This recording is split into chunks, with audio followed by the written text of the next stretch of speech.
అదేవిధంగా బ్రేక్ఫాస్ట్ అందజేసిన ప్రభుత్వం అని చెప్పేసి అందజేసింది ప్రభుత్వం అని చెప్పేసి ఈ సందర్భంగా నేను మనవి చేస్తా ఉన్నాను.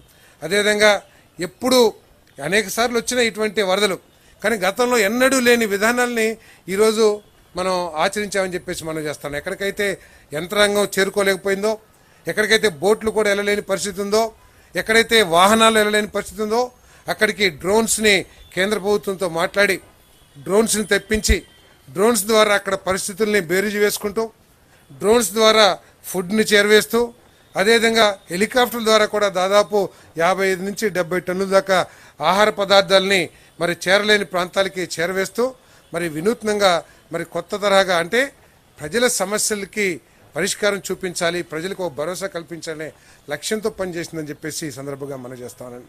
మరి మనందరికీ తెలిసిందే, ఈ వర్షాకాలంలో విష జ్వరాలతోనే చాలామంది ఇబ్బంది పడుతున్న మనకు పరిస్థితులు తెలుసు.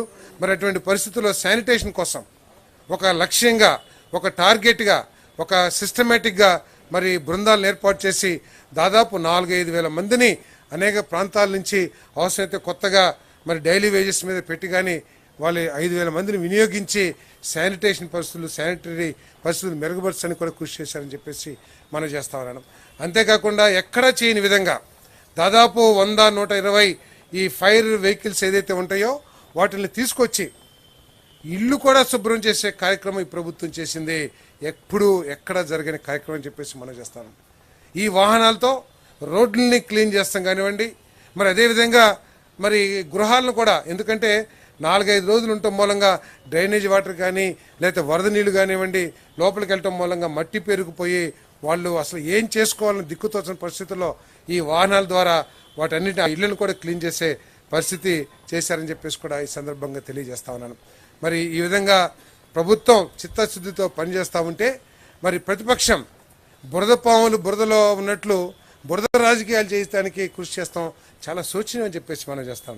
అడపా ఎక్కడ తప్పులు దొరలొచ్చు, లేకపోతే కొంతమందికి ఏదైనా సహాయ కార్యక్రమాలు అందకపోవచ్చు.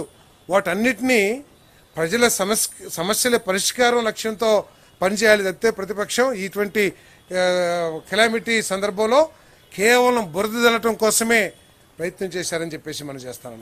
ప్రజల సమస్యల పరిష్కారం కోసం కాదు, ప్రభుత్వం మీద బురద జల్లటానికి కావలసిన అవకాశాలు ఎక్కడ దొరుకుతాయా అని చెప్పేసి వాళ్ళు ఎదుక్కున్నారు తప్పితే, ఇంకా ఎక్కడ చనిపోలేదా, ఎక్కడ చనిపోయారని చెప్పేసి ఎదుక్కుంటూ వెళ్ళారు తప్పితే ఎక్కడ కూడా ఇగోండి ఈ ప్రాంతంలో పలానా ఆర్ఆర్పేటలోనో లేకపోతే పలానా సింగనగర్లోనో పలానా రోడ్లో మరి భోజనం అందలేదని చెప్పేసి మాకు సమాచారం వస్తుంది, ఒకసారి చూడండి అని చెప్పేసి, ఒకవేళ మీకు తెలుగుదేశం పార్టీ ప్రభుత్వం ముఖ్యమంత్రి గారితో మంత్రులతో లేకపోతే ఎవరితో మాట్లాడటానికి మీకు ఏదైనా బేసిజ్ ఉంటే సీఎస్తో మాట్లాడండి, ప్రిన్సిపల్ సెక్రటరీస్తో మాట్లాడండి.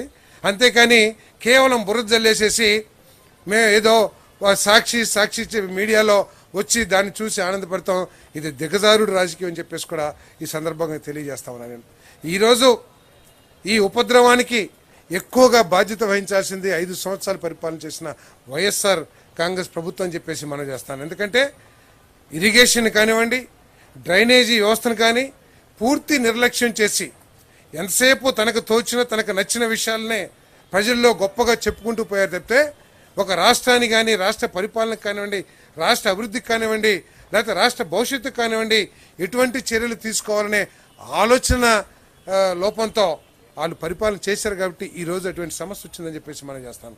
చెప్పండి, సముద్రంలో కలిసేది కొల్లేరు ద్వారా, ఉప్పుటేరు ద్వారా సముద్రంలో కలుస్తుంది వరదంతా కూడా. ఎప్పుడైనా ఈ 5 సంవత్సరాల్లో అక్కడ తూడి తీయటానికి కానీ అక్కడ సిల్ట్ తీయటానికి కానీ ఏ రోజైనా ఒక ₹1 కోటి ఖర్చు పెట్టారని చెప్పేసి అడుగుతా ఉన్నాను. బుడమేరు డీసిల్టింగ్ కానివ్వండి, తూడి తీస్తానికి కానీ ఎప్పుడైనా ఖర్చు పెట్టారని అడుగుతా ఉన్నాను నేను. మరి కృష్ణా జిల్లాలో డెల్టా ప్రాంతంలో ఇరిగేషన్ కాలువలు ఎంత ముఖ్యమో అదేవిధంగా డ్రైనేజ్ కాలువలు కూడా వ్యవసాయ రంగానికి అంతే ముఖ్యం. ఎక్కడైనా సరే డ్రైనేజీలు శుభ్రం చేస్తానికి కానీ, క్లీన్ చేస్తా డీసిల్టింగ్ చేస్తానికి కానీ, లేకపోతే తూడికాడు తీస్తానికి కానీ ఎప్పుడైనా ఆలోచన చేశారా, డబ్బులు ఖర్చు పెట్టారా అని చెప్పేసి అడుగుతా ఉన్నా నేను. మరి ఇటువంటి వాటి మూలంగా ఈరోజు ఇటువంటి సమస్య వచ్చింది. మరి బుడమేరు ఎంత కుంచుకుపోయిందో ఒకసారి ఆలోచన చేయండి. ఆ రోజు మీ ప్రభుత్వంలో ఉన్నప్పుడు అవన్నీ కూడా కబ్జాకు గురవుతుంటే ఎప్పుడైనా మాట్లాడారా అని చెప్పేసి అడుగుతా ఉన్నాను.